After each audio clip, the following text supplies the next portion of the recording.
হজ হচ্ছে রাগের সফর। কিসের সফর বলেন? প্রস্তুতিটা থাক। হজ কিসের সফর? রাগের সফর। বলুন হুজুর এই সংজ্ঞা তো জীবনে শুনি নাই, হজ তো সোয়াবের সফর শুনছি, কিন্তু হজ আবার রাগের সফর কেমনে হয়? জি ভাই, হজ রাগের সফর।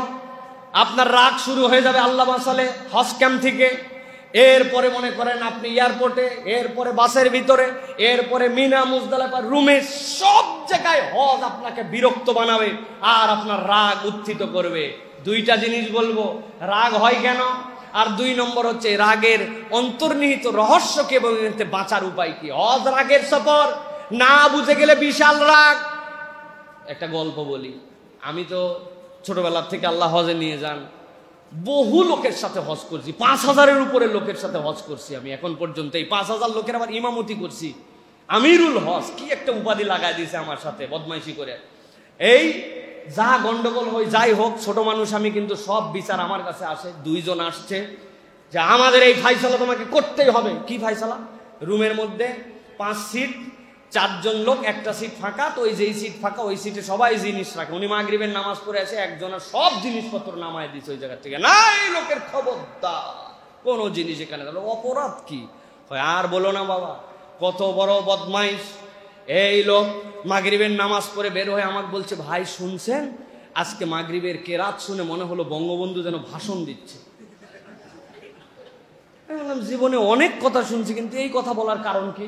তো এখন ওই দিন আব্দুর রহমান সুদাইস সাহেব তেলাওয়াত করছে। সুদাইস সাহেবের কণ্ঠ তো সেই রকম, উনিও যে মাইকের পাশে বসছে ওই মাইকটাও সেই রকম মাইক। এখন বঙ্গবন্ধুর যে 7ই মার্চের ভাষণ, সেই ভাষণের তো একটা আলাদা তেজ আছে, পাওয়ার আছে। এই বেচারি বঙ্গবন্ধুকে ভালোবাসে, এখন ওই কেরাত শুনে, তার ওই ভয়েস শুনে মনে হয়েছে বঙ্গবন্ধুর মতো কণ্ঠ। এই কথা উনি সাধারণ জেনারেল ফিলিংসে একজন লোকের কথা কইছে, যার কাছে বলছে আবার বঙ্গবন্ধু পছন্দ করে না। আসে না এরকম লোক ভাই?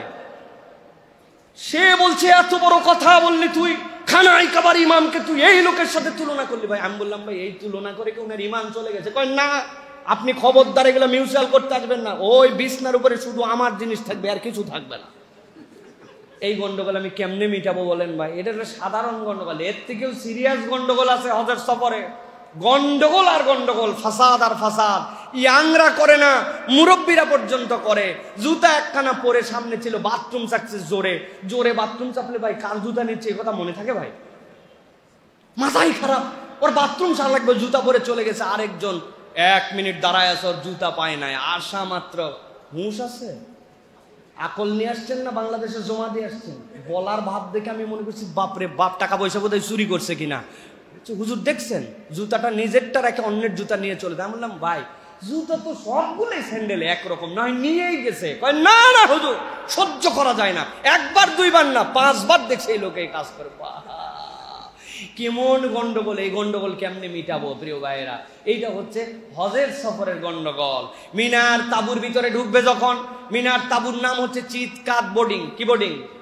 নজরুল মামা যদি আমার সাথে হজে যায়, উনি তো ফিগারওয়ালা মানুষ, এখন আমি তো চিকন মানুষ, ওই 1 হাত 1 বিগ জায়গা। নজরুল মামা যদি চিত হয়ে থাকে, আমারে কায়ত হয়ে থাকা লাগবে। উনি আবার যদি কায়ত হয়, তখন আমি চিত। এর বাহিরে উপায় নাই। কিন্তু কতক্ষণ? মাত্র 2 ঘন্টা থেকে 3 ঘন্টা। এরপরে মিনার তাবুর ভিতরে অজস্র জায়গা আল্লাহ বাড়ায় দেয়, কিন্তু ওই 3 ঘন্টার পরীক্ষায় মানুষ ফেল করে যায়। রাগা রাগি, চিল্লা চিল্লি, সিট ধরা নিয়ে পাগল করে ফেলে মানুষ। এই জন্য আমি বলি হজের সফর রাগের সফর। যদি আপনি প্রস্তুতি না নিয়ে যান, আপনার এই রাগ দিয়েই শয়তান গেইন করে ফেলবে। কেন রাগ করে ভালো করে বুঝেন।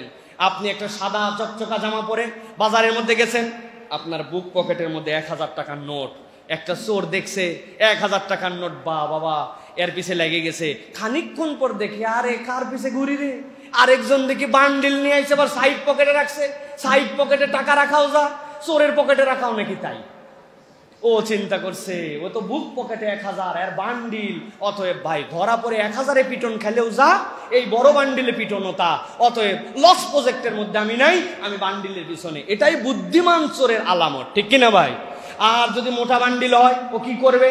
যে প্রয়োজনে ভাই ব্লেড মারা যদি লাগে পকেটে, না লাগে যদি পেটেও মারা লাগে তাও মারতে রাজি, কারণ মোটা বান্ডিল। এটাই চোরের ধর্ম। প্রিয় ভাইয়েরা, শয়তান আপনার প্রথম জীবন থেকে শুরু করে নামাজ ত্যাগ করে, রোজা ত্যাগ করে, নানান কিছু করায়া অনেক কৌশলে জাহান্নামের দৌড় গোড়ায় আপনাকে আমাকে নিয়ে চলে আসছে। ওই মানুষটা 40 বছর, 50 বছর, 60 বছর বয়সে খানায় কাবায় রওনা হয়ে গেছে। আল্লাহ রাব্বুল আলামিন তার জন্য ঘোষণা দিচ্ছেন, মান হাজ্জা লিল্লাহ ফালাম ইয়ারফুস ওয়ালাম ইয়াফসুক রাজআ কায়াউমিন ওয়ালাদাতহু উম্মুহু।